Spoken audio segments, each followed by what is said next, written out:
EPFO में बड़ा बदलाव आने वाला है, जो करोड़ों कर्मचारियों के लिए राहत की खबर है।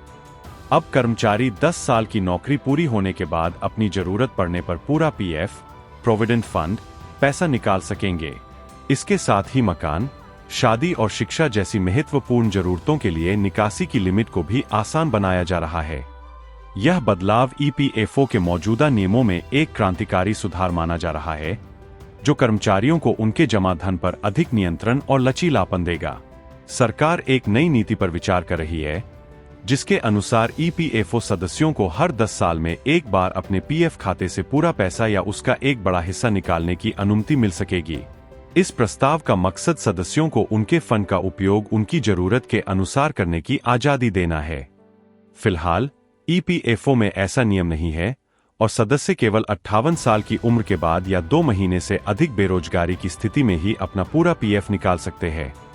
इसके अलावा आंशिक निकासी के लिए भी सख्त शर्तें हैं, जैसे मकान खरीदने, शादी या शिक्षा के लिए निकासी पर सीमित राशि ही मंजूर होती है। नई योजना में मकान खरीदने या बनाने के लिए पीएफ फंड का 90% तक निकासी संभव होगी। यह सुविधा तभी मिलेगी जब प्रॉपर्टी सदस्य या उसके पति पत्नी के नाम पर हो और न्यूनतम 3 साल की नौकरी पूरी हो। वही शादी और शिक्षा के खर्चों के लिए 50% तक की निकासी की अनुमति दी जाएगी, अगर सदस्य की नौकरी 7 साल से अधिक है। इससे पहले इस तरह की निकासी में और अधिक प्रतिबंध होते थे, जो अब काफी हद तक आसान किए जा रहे हैं। यह बदलाव खासकर उन कर्मचारियों के लिए फायदेमंद होगा जो 58 साल की उम्र से पहले नौकरी छोड़ना चाहते हैं या किसी वजह से जल्दी रिटायर हो जाते हैं।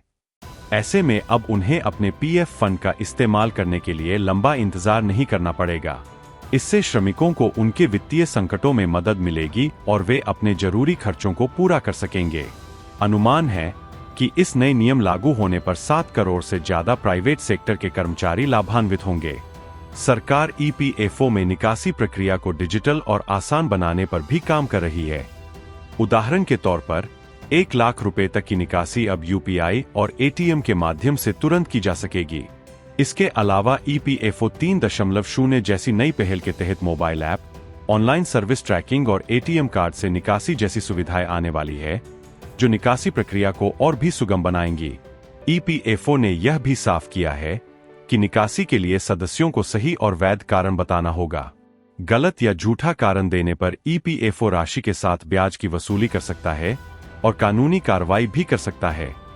इससे पीएफ फंड का सही उपयोग सुनिश्चित होगा और दुरुपयोग की संभावना कम होगी।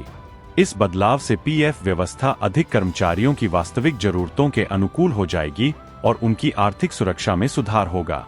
यह बदलाव न केवल श्रमिकों की वित्तीय आजादी बढ़ाएगा, बल्कि उन्हें जीवन की विभिन्न परिस्थितियों के अनुरूप फंड प्रबंधन में मदद करेगा। सरकार इस नए नियम को आगामी 1 साल के भीतर लागू करने की योजना बना रही है, जिससे ईपीएफओ मेंबर्स को बड़ी राहत मिलेगी और उनका पीएफ फंड ज्यादा लचीला और सुलभ बन जाएगा।